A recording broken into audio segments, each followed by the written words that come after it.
me llamo Clara. Tengo 30 años, vivo en el ático más alto de un edificio con ventanas que miran la ciudad como si fuera un mar en calma, y dirijo una empresa que, durante años, ha sido mi casa, mi campo de batalla y mi refugio. Mi vida se organiza en reuniones, decisiones, correspondencia que no admite demora y una soledad que me acompaña como un reloj preciso, constante, inmutable, a veces reconfortante y otras, aguda como una bendición mal colocada. Hace tiempo aprendí a medir mis afectos con la misma disciplina con que mido riesgos empresariales, con cautela, con datos. Dejar entrar a alguien en mi tiempo era un proyecto que requería análisis de viabilidad. Sin embargo, el jardín de mi casa, ese pequeño oasis que salvé de la hormigón y la prisa, había empezado a pedir cuidados que mis manos y mi agenda ya no podían ofrecer. El césped creció rebelde, los setos ganaron volumen y el agua de la piscina, a pesar de mis purgas automáticas, necesitaba un ojo humano, una presencia que vigilase las horas en las que la luz moría y volvía a nacer sobre la superficie. Publiqué el aviso por recomendación de una amiga, alguien discreto, responsable, que entienda piscinas y plantas. No quería complicaciones. Quería manos que supieran escuchar tierra y agua. Por eso me sorprendió cómo, en cuanto lo vi por primera vez, mi atención se desvió a detalles que no estaban en la oferta de trabajo, la manera en que sus ojos se entornaban cuando hablaba del riego, la calma con que maniobraba una tijera, la seguridad en sus movimientos como si el mundo fuese una tarea por ordenar. Se llamaba Mateo. Tenía la piel tostada por el sol y una sonrisa que no necesitaba forzarse para aparecer, era esa clase de sonrisa que nace de la costumbre de cuidar cosas pequeñas. Lo contraté una mañana fría de abril. Le pedí referencias, comprobé su experiencia con sistemas de bombas y cultivo, y luego le mostré el perímetro, el jardín alrededor de la piscina, los arbustos que delineaban la terraza, el cuarto de herramientas donde guardábamos los productos y el mobiliario estival. Fue sencillo. Me gustó su honestidad y su puntualidad. Le di las llaves del trastero y le expliqué horarios. Discreción absoluta, dije. Lo que ve aquí se queda aquí. Asintió y sonrió, sabía guardar secretos. Pensé que eso sería todo. Las primeras semanas transcurrieron como esperaba, días programados, informes breves dejados en mi bandeja de entrada, un breve intercambio de cortesías al cruzarnos. Pero había algo en su presencia que empezaba a deshacer la rigidez de mi costumbre. No era solamente su trabajo, era la forma en que su atención se detenía en detalles mínimos que yo, con mi agenda, había dejado de ver. Observé cómo, después de limpiar la piscina, se sentaba en uno de los escalones con los ojos cerrados e inhalaba el olor a cloro y pino. Vi cómo, con mimo paciente, cortaba las hojas dañadas y volvía a alinear los bordes del césped como si pusiera orden en un pensamiento desordenado. Ese cuidado me hablaba de una delicadeza que yo asociaba con el cariño y no con la labor. Una tarde, volví antes de lo planeado. Había pedido una cita y me habían liberado antes, las nubes prometían lluvia y mi instinto me dijo que probablemente encontraría a Mateo terminando las tareas. Llegué por la puerta trasera. Todo estaba en calma, el agua azul de la piscina reflejaba el cielo, el patio olía a tierra húmeda, y el silencio parecía haberse instalado entre las macetas. Caminé sin hacer ruido, concentrada en mis pasos, hasta que noté que la puerta del trastero, esa pequeña habitación que guardaba bombas, productos y una vieja hamaca, estaba entreabierta. Lo vi a través del resquicio, estaba allí, apartado de la vista, de espaldas a la luz. En su figura había una tensión que no correspondía al cansancio. No puedo decir exactamente qué esperaba encontrar en ese instante, tal vez un escenario de descuido, tal vez simplemente alguien envolviendo una manguera. Pero lo que presencié me obligó a detenerme sin aliento, estaba en un momento íntimo consigo mismo, una necesidad privada que, por pura humanidad, había sido descuidada en una rendija de tiempo. No hubo sordidez ni intento por provocarme, era algo privado, humano y súbito, como un gesto que, por descuido de la vida misma, se filtró a la luz. Me mantuve en el umbral, inmóvil, con el corazón aleteando en un compás nuevo. No tenía derecho a entrar, así que me tomé un segundo para recomponer la compostura. Él, ajeno a mi observación, no sabía que su privacidad se había convertido en una escena que cambiaba la percepción de todo. Respiré hondo y, por primera vez en mucho, sentí una mezcla de curiosidad y una ternura inesperada. Me invadió un impulso tan anticuado como peligroso, cubrir la distancia que separaba puerta y trastero. Lo hice sin pensar, abrí la puerta y me coloqué frente a él, con la calma forzada de quien ha practicado demasiadas veces el gesto de ser imperturbable. Se sobresaltó al verme, no por vergüenza escandalosa, sino por la evidencia de haber sido descubierto en su fragilidad. Sus ojos, que siempre estaban tan seguros, se tiñeron de sorpresa y de algo parecido al rubor. No dije nada en ese instante. No sabía si debía reprocharle por la imprudencia o agradecerle la honestidad de un cuerpo que no pretendía otra cosa que no ser. En su mirada había una sinceridad que me desarmó, no había culpa exhibida, solo la conciencia de haber sido visto. Cuando por fin me dirigí a él, mi voz sonó más suave de lo habitual. No esperaba verte aquí. Él bajó la mirada, cruzó las manos delante de su cuerpo, y con una simple frase, como quien deposita una confidencia, me respondió: a veces el trabajo exige pausas que son únicamente mías. Lo siento si le incomodó. Yo era yo misma y, sin embargo, sentí que algo en mi interior vibraba con una libertad que no identificaba del todo. No le pedí explicaciones ni hice comentarios. Me limité a recordar las normas, a señalar que el trastero era suyo por necesidad laboral, no por permiso social, y a medir en su rostro la forma en que se tomaría la corrección. Él aceptó la observación con humildad, pero su gratitud por mi discreción era tangible. A partir de ese momento, algo cambió entre nosotros. No fue inmediato ni escandaloso, fue una sutileza que se fue instalando en gestos cotidianos, un intercambio de miradas al mediodía, una taza de café que yo dejaba en la mesa junto a la piscina y que él encontraba sin preguntar, conversaciones sobre pequeñas cosas que, sin proponérselo, nos iban descubriendo. Hablábamos del clima, de las plantas, de cómo la ciudad tenía días de cierta tristeza y otros de alegría excesiva.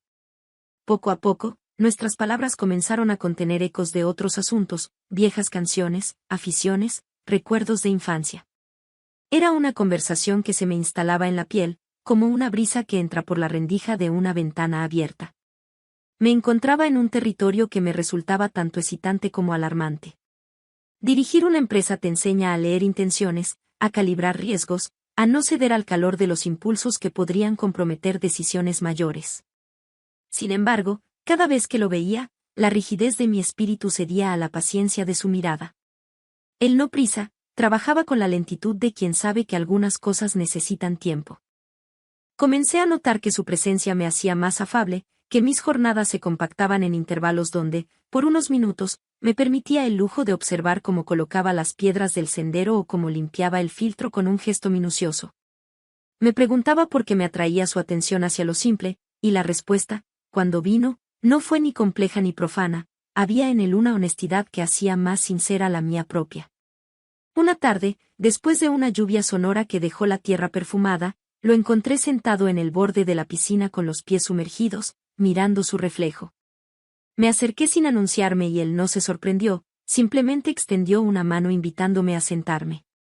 Fue un silencio cálido, de esos que no piden ser llenados. En ese momento entendí que lo que yo sentía, esa mezcla de curiosidad y respeto, era compartido. No hubo declaraciones impetuosas, solo una confidencia al oído: me gusta cuidar esto porque es como ordenar un pensamiento. Sus palabras fueron simples, pero la forma en que las dijo contenía una promesa tácita: había en su trabajo la posibilidad de ser bueno con lo que toca. Mi cuerpo, mi mente y hasta mi agenda parecían menos clavadas a la lógica. Me permití pequeñas transgresiones, prolongar una pausa para verlo trabajar, quedarme un minuto más en la terraza para escuchar su risa sin motivo, pedirle que cortara las flores que me recordaban a mi abuela. Fue en una de esas solicitudes triviales donde su mano rozó la mía, sin buscarlo, sin planearlo, al entregarme unas tijeras. El contacto fue breve, un destello que imprimió calor en las puntas de mis dedos. No hubo prisa, pero la electricidad de ese contacto quedó como un nuevo rastro en la casa. A la noche, en la soledad de mi despacho, evalué la situación con la frialdad que me caracteriza. ¿Era prudente dejarme llevar por la ternura que un jardinero provocaba? ¿Qué diría mi entorno si supiera que mis refugios se reducían a conversaciones sobre césped y filtros? No hice planes, porque la vida me ha enseñado que los mejores encuentros no sobreviven a las cartulinas de las buenas intenciones. En cambio, me permití observar cómo, En el transcurso de días, mis prioridades se reacomodaban sin que yo lo decidiera, leí más poesía, cociné platos que hacía tiempo había olvidado, y dormí con la ventana abierta para escuchar el rumor del agua. No todo era un camino llano. Mi conciencia de directora me recordaba fronteras, la responsabilidad, la reputación, los límites que uno debe mantener en un lugar donde se mezcla lo personal con lo profesional.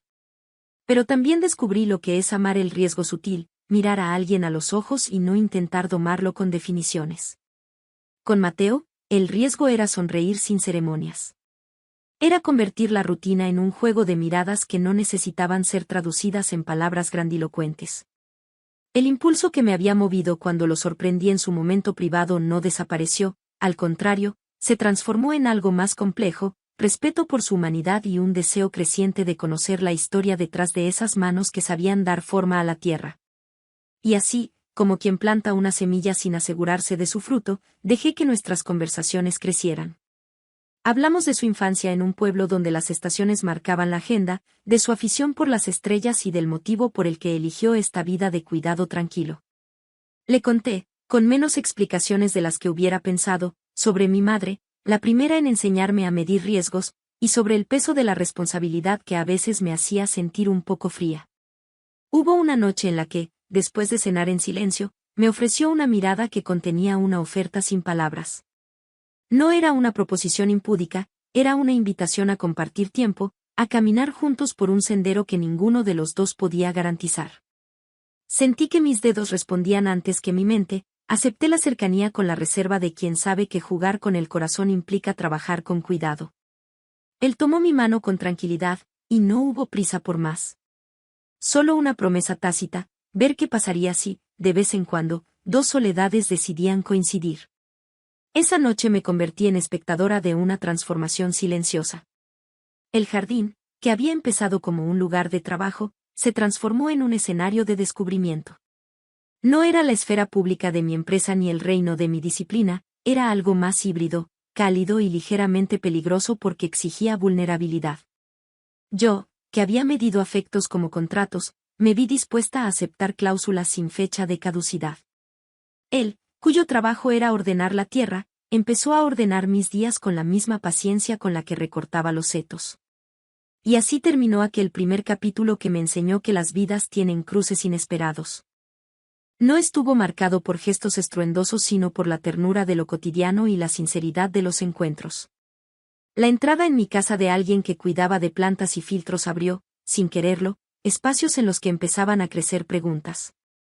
¿Podría una mujer con responsabilidades tanto públicas como privadas permitir que una historia así prosperara? ¿Sería justo para ambos?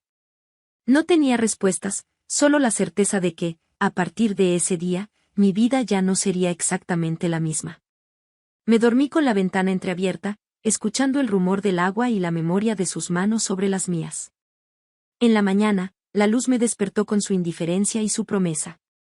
Afuera, el jardín parecía respirar con más calma. Dentro, yo esperaba, como quien cuida una planta rara, a ver cómo abriría sus hojas la historia que, sin esperarlo, había comenzado. Pasaron algunos meses. Las estaciones cambiaron y con ellas también cambió mi forma de mirar las cosas. El jardín floreció de una manera distinta, más viva, más ordenada, como si cada hoja conociera el ritmo de una melodía nueva. Tal vez era solo el trabajo de Mateo, o tal vez era el reflejo de algo que había germinado dentro de mí. Nunca hicimos promesas. No hubo palabras grandes ni planes imposibles. Solo gestos pequeños, una mirada que duraba un poco más de lo habitual, una taza de café compartida en silencio, una despedida sin reloj. En aquel equilibrio sencillo encontré una calma que hacía años no conocía. Un día, sin previo aviso, me dijo que debía marcharse. Había recibido una oferta para cuidar un jardín en el norte, un lugar con montañas y aire frío. Lo dijo con serenidad, sin dramatismo. Sentí el peso de la noticia como una hoja que cae despacio, silenciosa, inevitable. No le pedí que se quedara. No porque no quisiera, sino porque entendí que algunas presencias deben irse para seguir siendo hermosas. La mañana en que partió, el sol caía sobre la piscina con un brillo casi dorado. Me dejó una nota breve en la mesa, gracias por dejarme cuidar algo más que plantas. Desde entonces, sigo regando el jardín cada tarde. A veces me parece escuchar sus pasos entre los setos, o su risa, ligera, moviendo el aire. Y aunque su figura ya no está, el jardín conserva su orden, su aroma, su calma. He vuelto a mis reuniones, a mis decisiones, a mi mundo exacto. Pero hay algo distinto en mí, una parte que aprendió que la vida no siempre necesita controlarse, que algunos encuentros, por más breves que sean, tienen la fuerza de una raíz invisible. Cada vez que el viento mueve el agua de la piscina, me parece que el reflejo de la luz sonríe. Y pienso en Mateo, en aquel instante en el que nuestras soledades se reconocieron y, sin proponérselo, florecieron juntas, aunque fuera solo por un tiempo.